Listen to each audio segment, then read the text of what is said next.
Hello, in this video I'll show you how you can upload your own model to our Models Hub. So first I need to train my own model, and this is the notebook I'm using.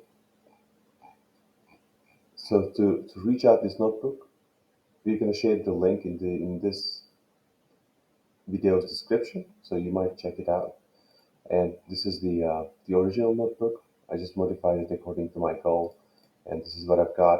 First, I'm creating my training pipeline. After that, training the model, doing some benchmarks, um, applying some predictions on a sample text, displaying results, and saving the model and zipping it by using Chateau.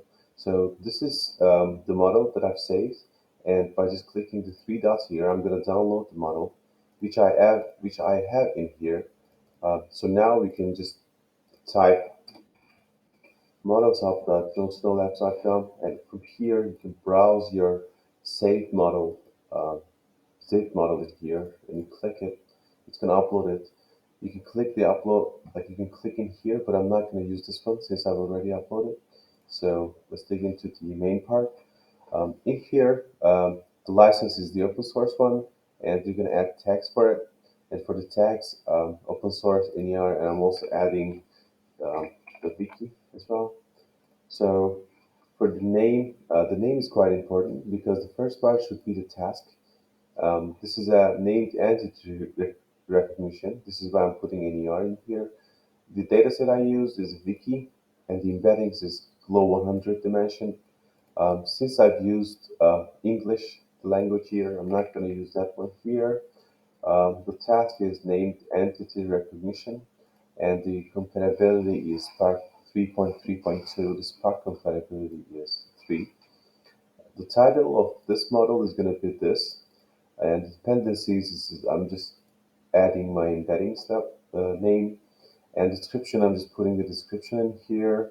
And for predicted entities, my model is predicting persons, locations, organizations, and miscellaneous data. For how to use, if you need additional information, you might add it in here. And I also have a demo for it. This is what I've added here. Also, I'm giving a collab notebook so that other users can try it out. Um, I'm putting the Python code here, as well as Scala code and the NLU code. So the results are also here. These are the entities that I've extracted from the sample text, and these are the labels, the NER labels. The dataset I use for training, I'm sharing the source file, and also I'm sharing the benchmarking scores that I've created using this notebook. So, and after that, the only thing I need to do is just next and submit button. So that's pretty much it. Thanks for watching.